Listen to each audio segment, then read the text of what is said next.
401-6917.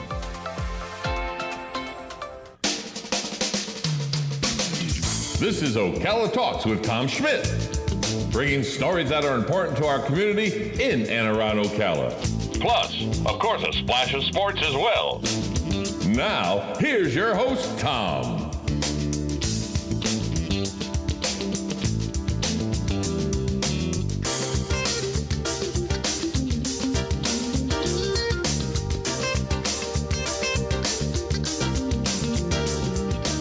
Good Thursday morning. Welcome to Ocala Talks with Tom Schmitz. I am your host. If you're expecting Mike Gallagher, it's been a full week now, Thursday through Thursday. Mike Gallagher hadn't been here. I am now on from 11 to 12, giving you a perspective about Marion County and Ocala, because we come to you live from the palatial studios of WOCA Radio right here in the Brick City, beautiful Ocala, Florida. So we give you a Marion County, Ocala, Florida, Reddick, Florida, Citra, Florida, Denellen, Bellevue, all the unincorporated areas of Marion County perspective that is ours and yours. If you'd like to be part of the conversation, 622-9622 is the number to call. My guest today in the after the break is County Athletic Director Jody Phillips from Marion County School Board. He'll be here to talk about sports and how we've gotten back to sports with a worldwide pandemic going on, and the things that are in place to make sure that not only are the student athletes safe, but people who come to view the games are also safe as well. We'll talk to Jody Phillips about that. Last night was the vice presidential debates. They seemed a little more presidential than the presidential debates to me, but that's just my opinion. But I want to start the show by saying that there was one part of the debate that aggravated the historian in me, and I had to go immediately last night and start looking stuff up, and I wrote about it and posted it on my Facebook feed today, but I also want to talk about it here on the show, and it has nothing to do with a fly. It has nothing to do with whether Donald Trump's a bully or whether, the economy's terrible or anything. It has nothing to do with that. The thing that I took notice of was Abraham Lincoln delayed a Supreme Court justice nomination because he wanted to wait for the election of 1864. Senator Harris used a reference to Abraham Lincoln to show why Donald Trump should not appoint a person to the Supreme Court. She said that this is what the senator said. In 1864, Abraham Lincoln was up for re-election. It was 27 days before the election when a seat became open on the United States Supreme Court. Abraham Lincoln's party was in charge not only of the White House, but the Senate. But Honest Abe said it's not right thing to do. The American people deserve to make the decision about who will be the next president of the United States, and that person can select who will serve for a lifetime on the highest court of our land. That's the quote from Senator Kamala Harris last night about Abraham Lincoln. What happened is Judge Taney had passed away. Judge Taney had wrote the decision on the Dred Scott case, which said that African Americans were property, which we all know is ridiculous. So when Judge Taney passed away with 27 days to go before the election, trust me, Abraham Lincoln was going to nominate somebody that was the far opposite end of Judge Taney. He wasn't going to wait and let maybe a Democrat win the election, although that was almost impossible at the time. But he didn't wait to allow somebody that would not be him to fill that court thing. But that's what the senator wants you to believe. Well, not so fast, my friends. Senator Harris was right when she stated Lincoln did not nominate someone until after the election. She was right about that. He did not nominate anyone till after the election. After that, though, everything she said was the reasoning was false. When Supreme Court Justice Roger B. Taney died in October of 1864, President Lincoln did not nominate his successor, Salmon Chase, until after the election. It's had nothing to do with letting the next president choose the nominee, however. Here's why. Lincoln, preoccupied with both his election campaign and the Civil War. You know, he was commander-in-chief right now during the Civil War. Sherman had just captured Atlanta and would soon make his incredible march to the sea, culminating in him giving Savannah to President Lincoln as a Christmas gift because he didn't want to destroy a city that was so beautiful. By the way, I happen to agree with General Sherman. It's a good thing he didn't destroy Savannah. It's one of my favorite towns. So, one, the campaign had him preoccupied. It was 27 days away, the election was. Two, Sherman and his march to the sea. He told his aides he wouldn't nominate anyone immediately because he was waiting to receive expressions of public opinion from the country. This, according to historian Michael Burlingame in Lincoln, A Life. That's the book. You can go find that in. Lincoln was known to solicit from people all around the country what their thoughts were on decisions, and he would listen to his electorate sometimes and take their advice. And he was very much into reading his own mail. Back then, this was a different time than now. Presidents were approachable back then, and so Lincoln wanted to hear what people had to say before he nominated someone. Other historians have said Lincoln delayed because the Senate wasn't in session when Taney died. In fact, the Senate session ended on July 4th, 1864, did not convene until December 5th of 1864. It was common for the Senate to be out of session for much of the summer and fall, this according to historian David Donald. The Senate session calendar also confirms this. Lincoln nominated Salmon Chase on the very day the Senate reconvened, and the Senate confirmed him that afternoon. In fact, Donald claimed that Lincoln dangled a potential Supreme Court nomination before Chase in hopes that Chase, a former senator, governor, secretary, treasurer, and presidential candidate, would support Lincoln's reelection. Well, Senator Chase did that. He went stumping for Lincoln all over the country to help him get reelected. The president won reelection, a reelection, by the way, that was vital to the Civil War effort. Lincoln did not delay the nomination out of some high Democratic principle. He did so because he was busy with the war effort and the Senate was out of session, and that may have worked to his benefit in corralling Chase to support his reelection. That's the historical facts, folks. But hey, don't let the truth get in the way of a good story, Senator Harris. That's the fact. Lincoln didn't delay the nomination because he thought the next person should get the chance to nominate. Lincoln delayed the nomination because the Senate was out. There was a war going on, and he was running for re-election. Had nothing to do with the politically correct wait for the next guy. Nothing to do with that, although that's what Senator Harris wants you to believe. And I had to set the record straight because that's not accurate. You can read all of what I wrote, the transcripts, the historians of who you can go check with and all on my Facebook at Tom Schmitz on Facebook. You can find it there. So I just wanted to put that out there that last night, while everybody else was keyed in on, oh, look at the fly. Oh, he's got a fly on his head. Oh, look at her rolling her eyes. She has no respect. While y'all were all keyed in on that, some of us actually heard what was being debated. And when I heard that Abraham Lincoln had been portrayed erroneously, I had to do the research and set the record straight for my mindset. We're going to take a break. When we come back, Jody Phillips, the athletic director for Marion County Schools, he's here to talk about the fall semester, the spring semester, and the pandemic we're going through, and ways that student athletes can still experience all the extracurricular activities that go with being a student athlete and still remain safe and, as safe as can be during a worldwide pandemic. We'll talk to Jody Phillips next. You're listening to 1370 AM, 96.3 FM, WOCA, The Source.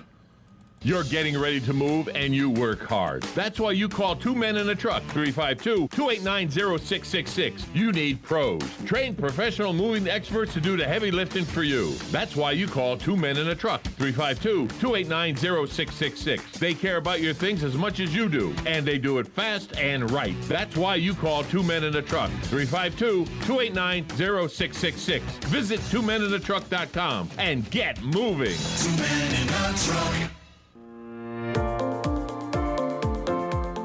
Brick City Creative Group is your one-stop multimedia destination. With the experience our team has, not many can really tell a story like we do. specializing in live broadcasting, promo reels, film, and social media. No matter the story, we've got you covered with some of the best professionals in the industry. Your story is our mission. Find us on the web at brickcitycreativegroup.com or on Facebook at Brick City Creatives.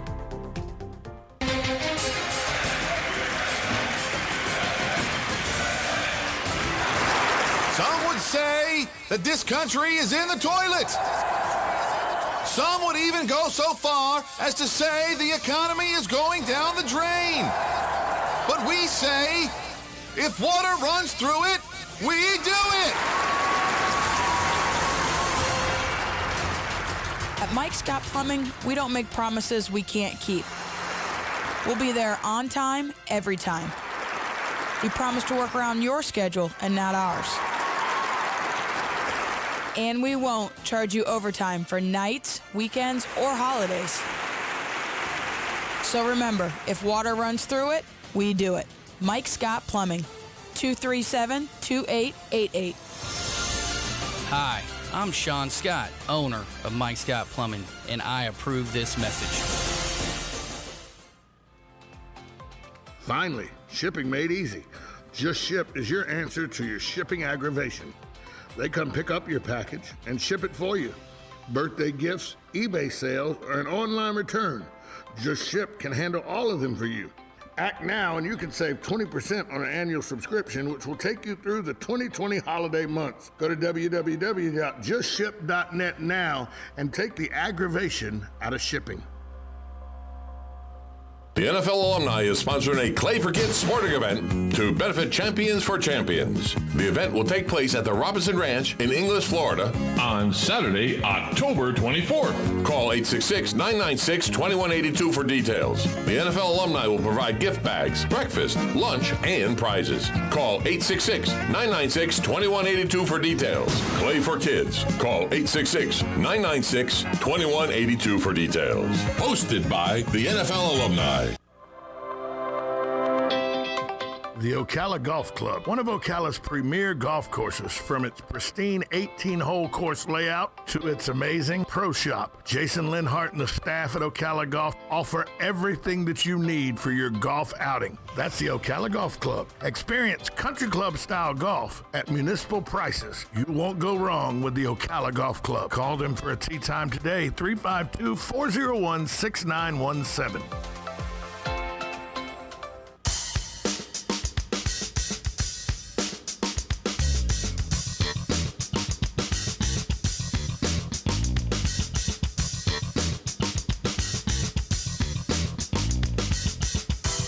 Welcome back to Ocala Talks with Tom Schmitz.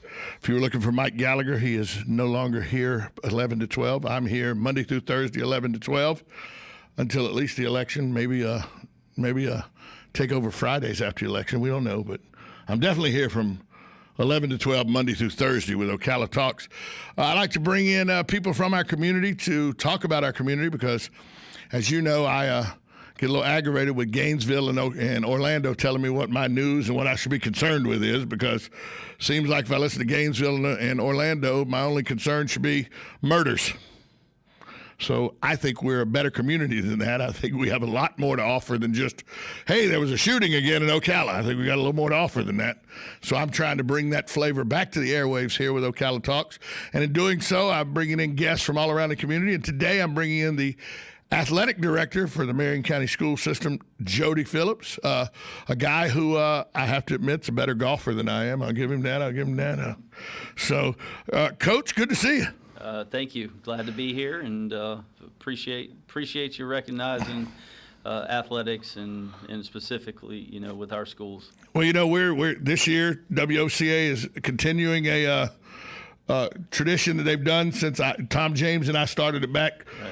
7 years ago now. Yep, probably. This year it's they focus in on Westport, but because everybody's playing everybody in the county, you get a lot of county games. Right. October 9th, Westport at Vanguard at Booster, yep. 7 p.m. pregame, 7:30 kickoff. And by the way, a much improved Westport football team. We'll just Galen Unal will be on the call tomorrow night. Yes. Really improved Westport team. I'm looking forward to that game. But a game like that at Booster, which is the community stadium. Everybody, Forest has its stadium on campus, Westport has a stadium. Vanguard has to travel to the community. And it used to be everybody played at Booster. Right. But now Vanguard, that's their home field. Right. What are some of the challenges you face? Because I know with this pandemic, there was some thoughts we weren't even going to have fall sports. Right. But what were some of the things what were some of the conversations, some of the things that took place to enable us to have, and student athletes to have, the advantage of fall sports? Well, I think it goes back to into April and May. All the athletic directors and coaches and our athletic trainers, medical professionals in the community, we even stakeholders at the school. Administrators, we had so many people that began the process and started to look at it really from the perspective of returning back in the spring. It really goes back to that. When school was canceled and we thought that we may make it back in the spring, and sort of, okay, what are parameters? What are things that we could plan for? How can we keep the kids safe? How can we keep the coaches safe? And provide the opportunity. And so it started planning. Then ultimately, of course, that didn't pan out.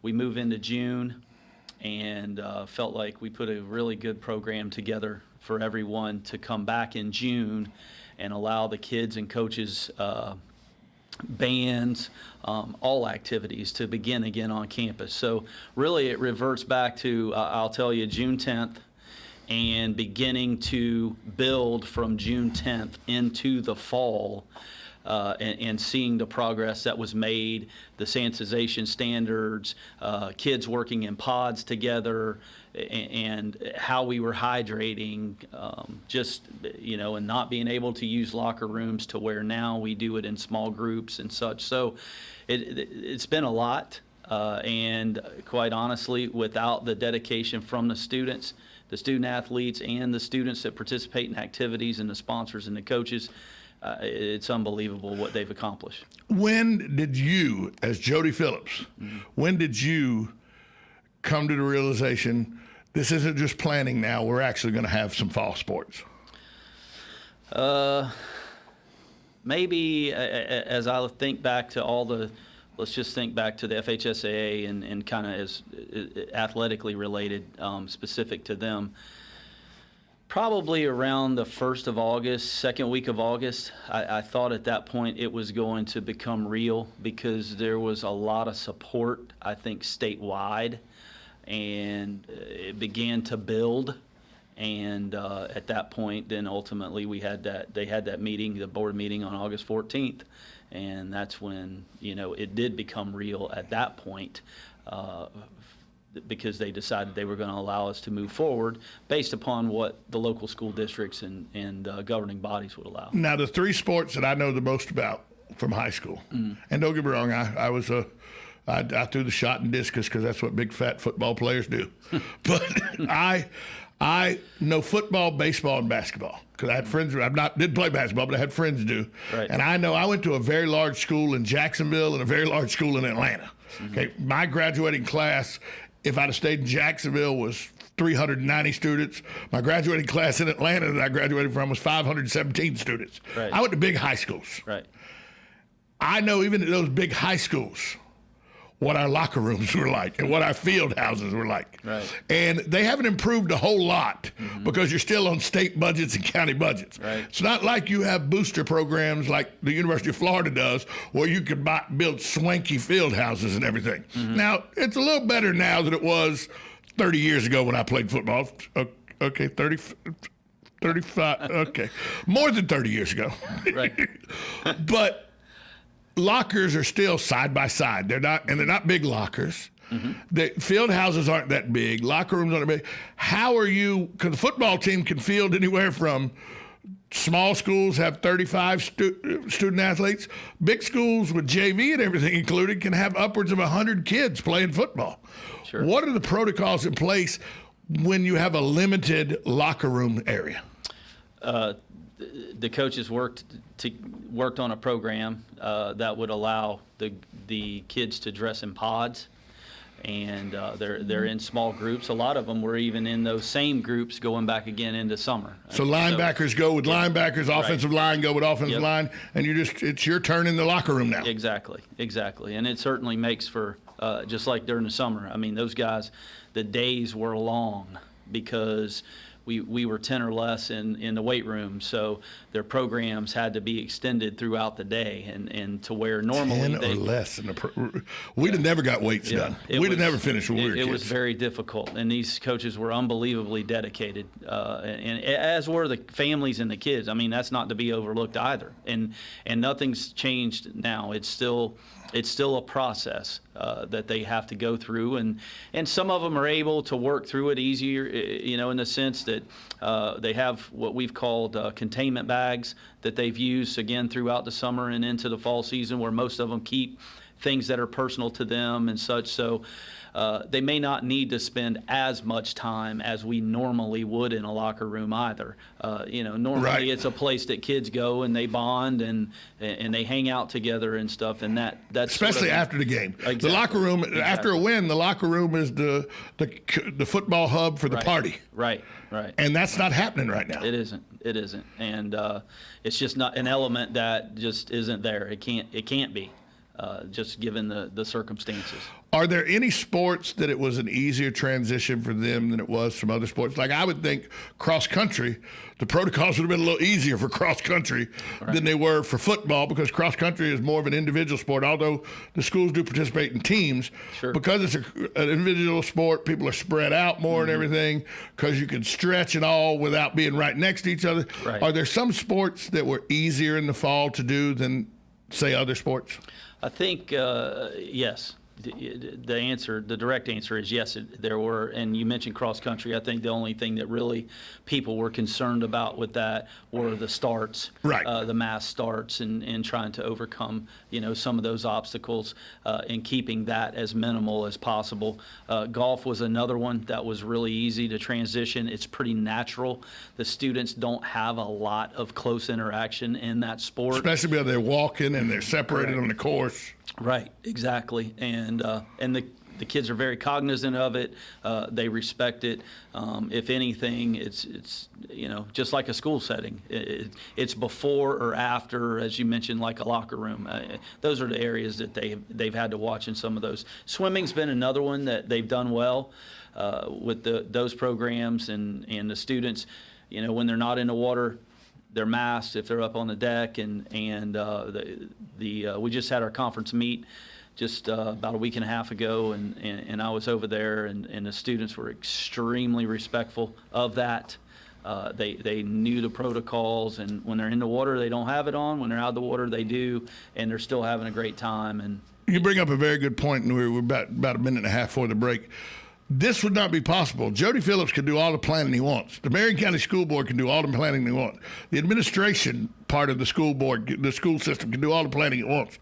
If you don't have the kids and families on board, and the coaches on board, your time's wasted. So it's a joint effort countywide. It's not just what Jody Phillips and his staff did. It's what everybody's done. Parents, kids, coaches, everybody. Correct. And it puts a hardship on all of those folks. I mean, again, I go back to, the fact of only having 10 students, like in the weight room. Parents were having to make arrangements, odd arrangements. Little Johnny had to be there at 3 instead of at 8 in the morning. Yes. Usually you go to 7 o'clock, you drop them off, come pick them up at 10 o'clock. Weightlifting's over. Exactly. Or you come in the afternoon session at 5 when they're off work. And then weightlifting's over at 8. Right. And so, yes, it has been a complete effort from everyone. And, we really, coaches ourselves, we thank the parents for having confidence in us and allowing these students to come out and participate. We're talking with Jody Phillips. He is the County Athletic Director for the Marion County School System. After the break, we'll talk to him about the spring sports that are coming up, because spring sports are right around the corner. You got basketball, winter sports are coming up. So we'll talk to him about what takes place to get those sports on the road to playing as well. We'll do that next. You're listening to Ocala Talks with Tom Schmitz. You're listening to it on 1370 AM, 96.3 FM. See you back after this timeout. WOCA. Wait, I'm pushing all the buttons wrong here again. I got to learn how to do this a little better. That's all it is. That's all it is. WOCA, the source. Broadcasting from the Paddock Mall Studios, this is WOCA, Ocala, Gainesville, The Villages, 1370 AM, 96.3 FM, The Source. You're getting ready to move and you work. Fox News, I'm Chris Foster. President Trump pulls out of next Thursday's second debate with Joe Biden when it's announced it will not be held in person because of his coronavirus infection. I'm not going to waste my time on a virtual debate. That's not what debating's all about. You sit behind a computer and do a debate. It's ridiculous. The president on Fox Business Network says he'll hold a rally that night instead. Joe Biden says he wants to debate and doesn't know what he'll do if the president won't show up. We don't know what the president's going to do. He changes his mind every second. So for me to comment on that now would be irresponsible. There's supposed to be a third debate 2 weeks from tonight. The weekly unemployment numbers are out. There were 840,000 new claims for unemployment benefits last week, still dramatically high, but down from revised numbers for the previous week. The number of people still receiving unemployment benefits improved. Continuing claims came in at 10.9 million. Fox's Ginny Casola. America's listening to Fox News.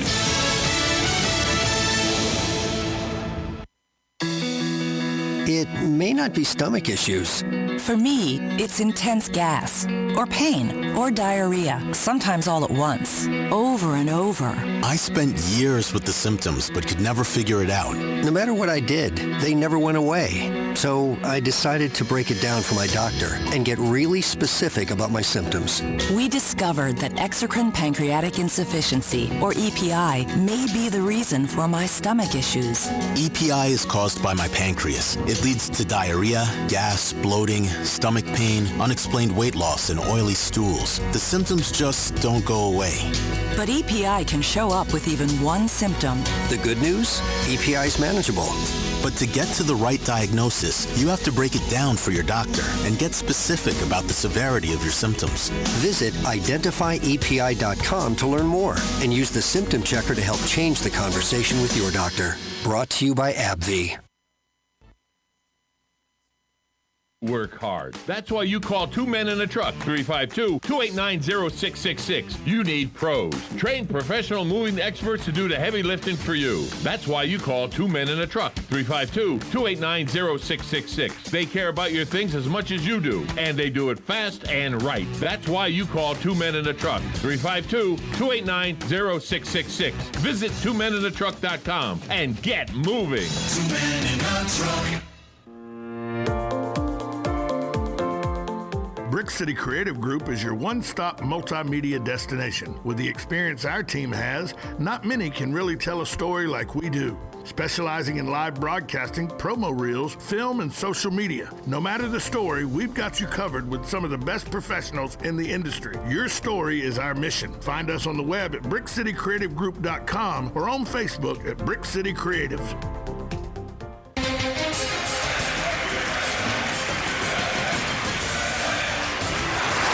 Some would say that this country is in the toilet. Some would even go so far as to say the economy is going down the drain. But we say, if water runs through it, we do it. At Mike Scott Plumbing, we don't make promises we can't keep.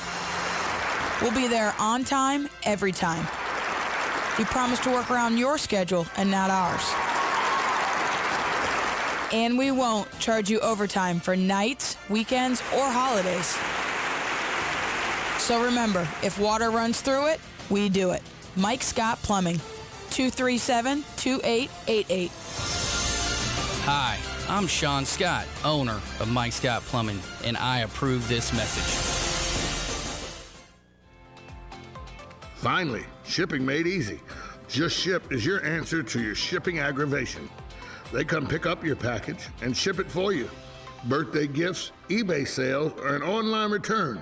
Just Ship can handle all of them for you.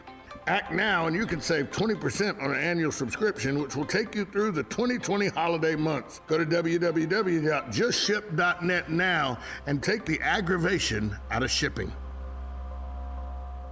The NFL alumni is sponsoring a Clay for Kids sporting event to benefit Champions for Champions. The event will take place at the Robinson Ranch in Inglis, Florida on Saturday, October 24th. Call 866-996-2182 for details. The NFL alumni will provide gift bags, breakfast, lunch, and prizes. Call 866-996-2182 for details. Clay for Kids. Call 866-996-2182 for details. Hosted by the NFL alumni. The Ocala Golf Club, one of Ocala's premier golf courses, from its pristine 18-hole course layout to its amazing pro shop. Jason Linhart and the staff at Ocala Golf offer everything that you need for your golf outing. That's the Ocala Golf Club. Experience country club style golf at municipal prices. You won't go wrong with the Ocala Golf Club. Call them for a tee time today, 352-401-6917.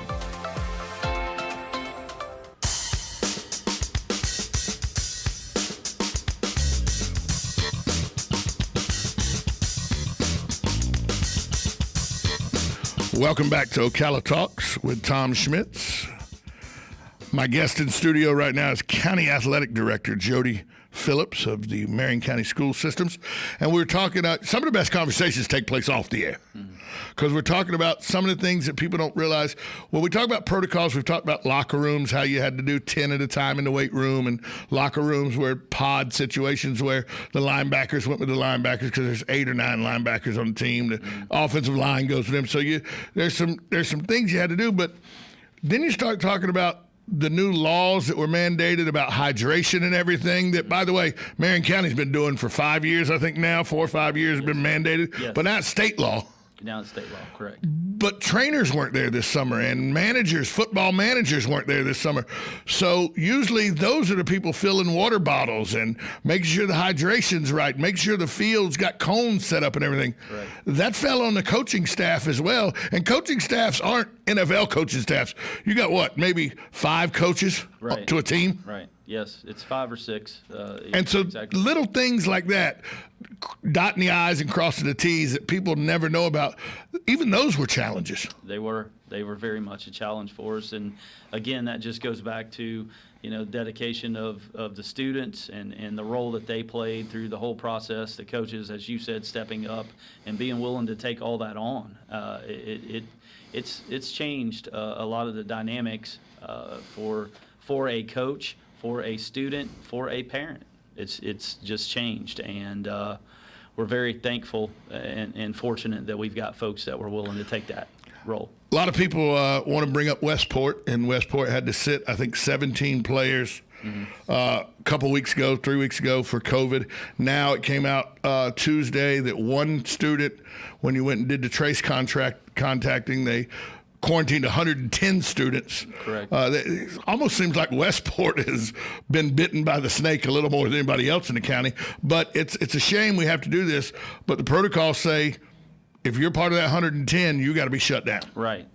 And it does seem that Westport has been, a little more affected by it, just from the perspective of, I think, activities. Let's say some of the activities that go on around school. I know other schools have been impacted, but yes, it's been more prevalent to kids that were doing things at the school that have had to be excluded. You mentioned the football situation, and again, they handled that unbelievably well, and were able to still participate in the contest that week, and I think they look forward to it again this week. What are we doing to make sure that fans that want to come out to games, because it's still a limited number, correct, what are we doing to make, first off, how do we come up with that number, and then what are we doing to make sure those people stay safe and keep the student athletes safe from the fans as well? I mean, it's a double-edged sword. You got to keep the fans safe, but you got to keep the student athletes away from the fans to keep the student athletes safe. Yes, and so the first part you said, how did we come to the number? Of course, we got to look at the situation, and that right now the governor has said and DOE has said in our venues it's going to be less than 50%. So we had to look around at our smaller venues and say, what is 50%, and how do we stay under the 50% threshold and still allow Because 50% at Bellevue is different than 50% at Forest. Yes, and it's different than 50% at Lake Weir. Certainly. And 50% at Booster, of course, looks way different than 50% at North Marion. 100%. So, you know, just trying to, of course, I think folks would understand equity plays a role in this, and we need each school to have the same opportunity. You know, when we say equity, it's about opportunity. Was there ever any discussion for ease of purpose to move all the games to one general location, like to Booster or to Westport or something like one of the bigger stadiums? Because Booster was the county stadium for a long time. It's the biggest. Right. Was there any talk about we could control it if everybody plays one place? And I know that would have took some scheduling issues. Right. You know, you may have had to play a varsity game that started at 5 in the afternoon and then one that started at 8 in the evening on a Friday. But was there any discussion like that? Yes, there were discussions. You know, from the standpoint of discussing it and considering and vetting it, and you're right, scheduling and trying to see how it would play out. But the end result is that we know that communities and the students, the parents, they want, I mean, these kids want to play in their stadium. That's the bottom line. Certainly. And that's what it comes back to. You know, the band wants to play in their stadium, and parents of the students participating want to go to their stadium and have their kids, and they want to have their senior night on their field. So when it came around to those things, quite honestly, yes, the discussions were had, but the decision part of it was really easy. It just wasn't going to work. Football wise, scheduling would be a nightmare. Mm-hmm. But like now baseball, which is a spring sport, you could hold all the high school baseball games at Rotary because there's enough fields there and keep it in the kind of a bubble. Has there been any discussion of creating bubbles for like basketball or baseball, those sports? Well, at this point, we're still having discussions. So yes, there are discussions about it, and what would we do moving forward. I don't think that we're ready to necessarily commit to anything yet.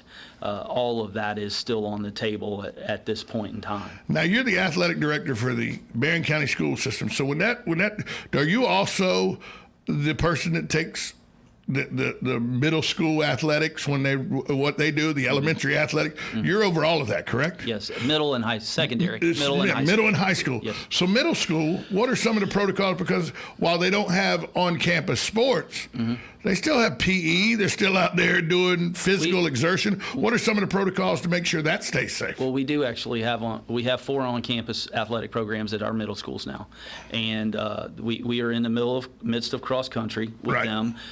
What's going on with middle schools at this time with cross country? It was all intramural, meaning those students stayed on campus and they trained and had competitions and worked directly with the students they go to school with every day and with their coach or coaches. And they did that at all of our middle schools. And we're in preparation. We are going to have an event, a championship event for them coming up on October 17th. And then after that point, we'll move forward with volleyball, and it will follow a similar protocol to that. Again, we're sort of, that's all being finalized here in the next coming days as we meet with stakeholders and such. We focused a lot on football because it's a revenue-based sport where people come out, they pay tickets. I know they pay tickets to come to the other sports. Sure. But football we focus on. But I would think one of the major sports in this community, and whether people that don't follow local sports know it or not, we're a hotbed for women's volleyball. Oh, very much. From St. John's Lutheran to Forest to this is a hotbed of women's volleyball. Yes, it is. And women's volleyball is one of those close sports where it doesn't take a whole lot of space to get a volleyball court. The crowd's right there and everything. what are some of the challenges you've had with, because the women want to play volleyball because this area, the volleyball's really, really good. It's very good. It's and I would say, again, you mentioned St. John's, Trinity Catholic, Vanguard, Forest. multiple state championships, Forest, multiple playoff appearances, Bellevue's made multiple playoff appearances. North Marion has begun to build something there in their program, and is, they've stood out the last couple of years. So anyway, that said, yes, it is very popular. We are very well attended. It's very well attended, very well attended sport, and it's hurt this year because the numbers again have been below 50% with the voucher system and the allowances that we've had. And normally, you get some of these competitive matchups, and these gyms are packed. So that hasn't been able to happen, which is again unfortunate for the students. They don't, it's really cool. It's very, when I send pictures, when we attend in the past some of these volleyball games between our schools, and I send pictures to my counterparts across the state, they don't, because I would tell them stories, but they wouldn't believe it. Well, the Forest Vanguard women's volleyball game is to the women's sport just like the Forest Vanguard football game is to guys. Sure. I mean, exactly. it's they get after each other. It means something. Yeah, they get after each other. That's for sure. And volleyball is one of those sports. People always ask me, does the crowd in football matter? And while yes, the crowd matters in between plays to keep you hyped up and everything, during the play, if you're zoned into what you're doing in football, you don't hear a crowd. Correct. Because they're a long way away from you. Right. The silence comes in. And I'm saying this from experience where you're so zoned in, you hear the crowd after the tackle's made and the whistle's blown, then you hear the crowd again. But in volleyball, they're on top of you, and you hear them all the time. And there's a lot of energy that can be brought in by the home. There's a lot of home field advantage in volleyball. A lot. And that's not there this year. Yes, it isn't. And I feel for the students because it is so exciting. It really is. It's such an exciting sport, and it hadn't taken away from the play. No, I mean the girls are still unbelievably good. It takes away from the experience, as you mentioned, and and unfortunately, in some of the cases, it's taken away from the students being able to be there regularly.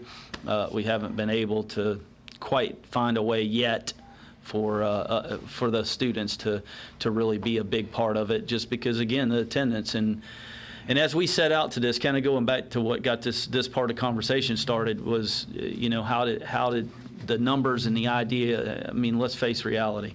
The parents and families need to be at these contests, and our athletic directors first and foremost said we have to protect that.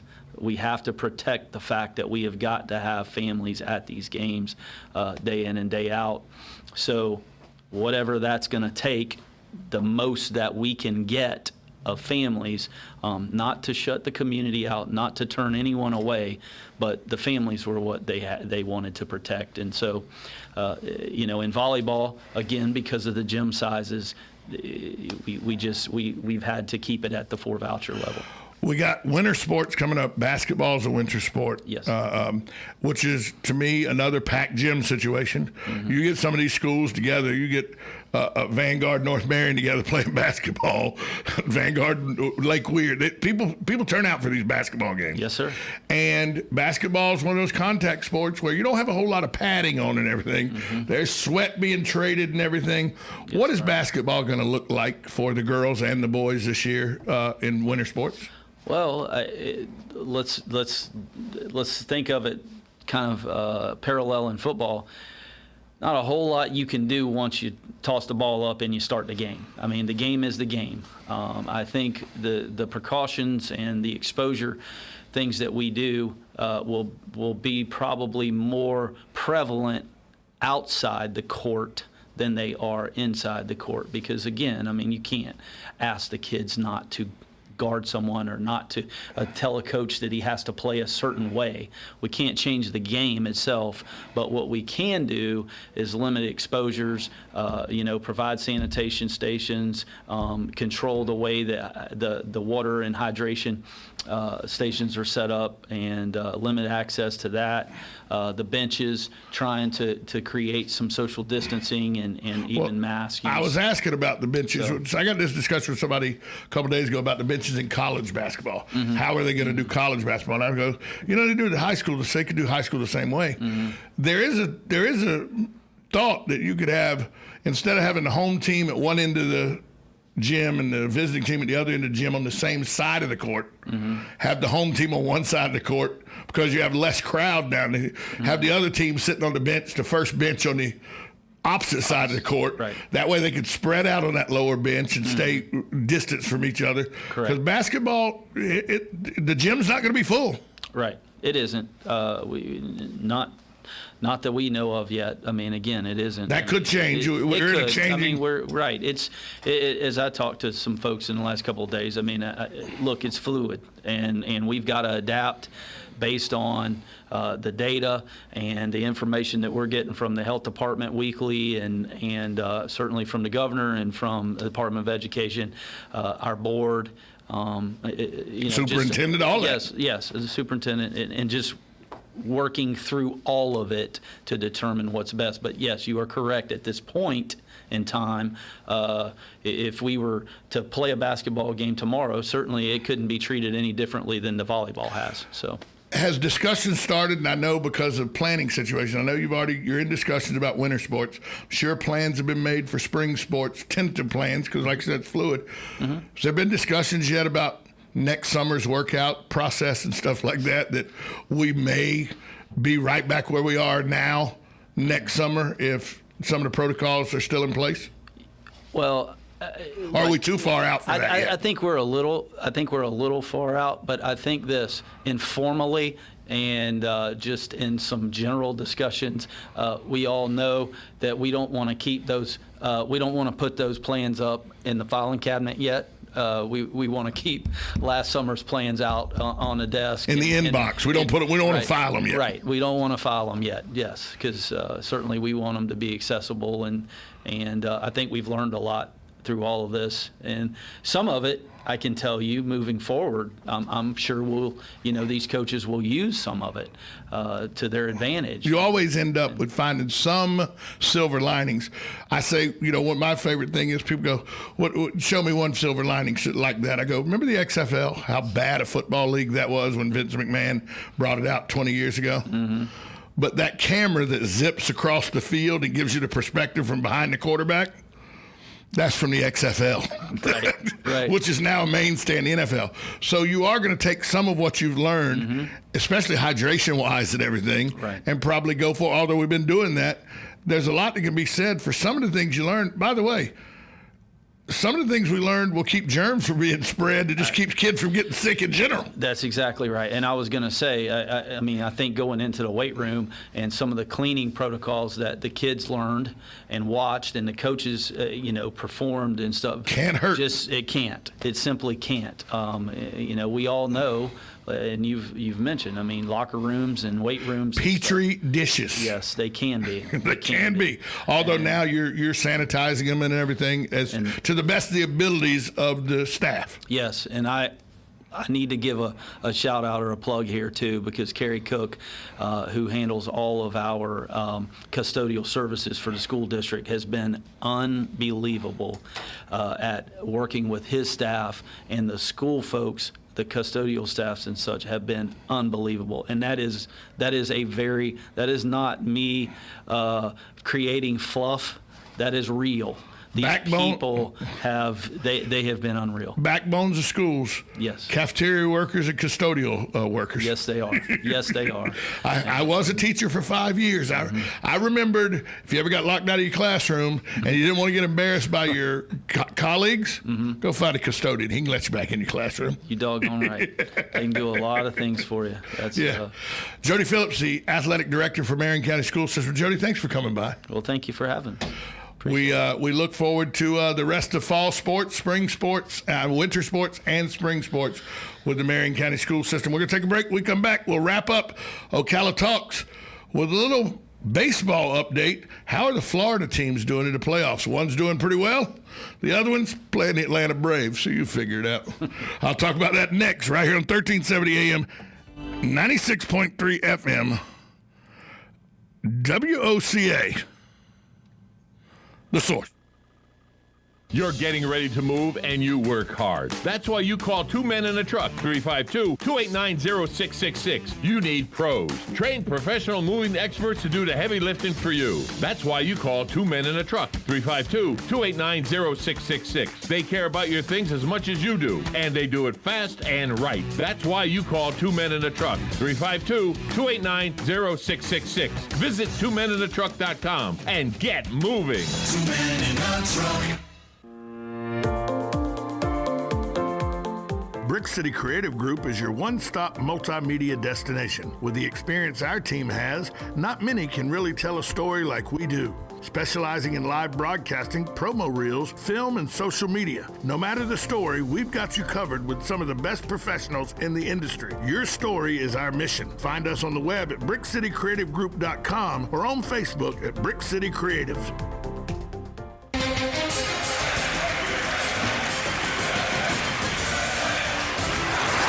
Some would say that this country is in the toilet. Some would even go so far as to say the economy is going down the drain. But we say, if water runs through it, we do it.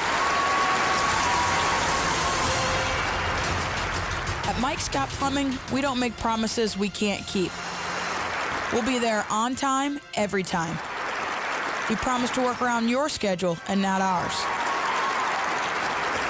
And we won't charge you overtime for nights, weekends, or holidays. So remember, if water runs through it, we do it. Mike Scott Plumbing, 237-2888. Hi, I'm Sean Scott, owner of Mike Scott Plumbing, and I approve this message. Finally, shipping made easy. Just Ship is your answer to your shipping aggravation. They come pick up your package and ship it for you. Birthday gifts, eBay sales, or an online return. Just Ship can handle all of them for you. Act now and you can save 20% on an annual subscription, which will take you through the 2020 holiday months. Go to www.justship.net now and take the aggravation out of shipping.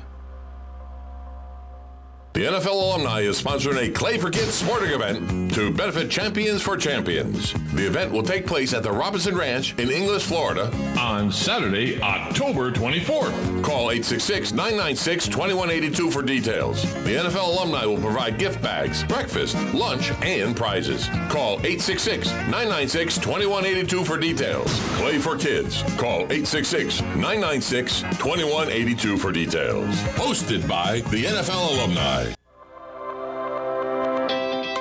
The Ocala Golf Club, one of Ocala's premier golf courses, from its pristine 18-hole course layout to its amazing pro shop. Jason Linhart and the staff at Ocala Golf offer everything that you need for your golf outing. That's the Ocala Golf Club. Experience country club style golf at municipal prices. You won't go wrong with the Ocala Golf Club. Call them for a tee time today, 352-401-6917.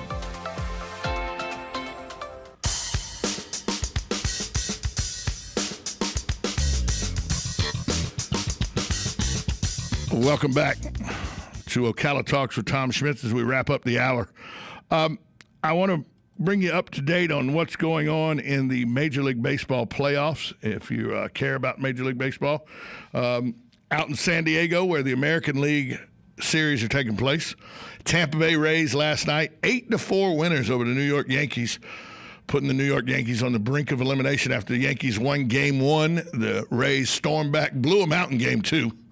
And now won Game 3, 8-4. Aaron Boone getting a lot of flack for, is he overmanaging and overthinking how he's handling the Yankees, and it's costing the series. And by the way, there's no love lost between the Rays and the Yankees.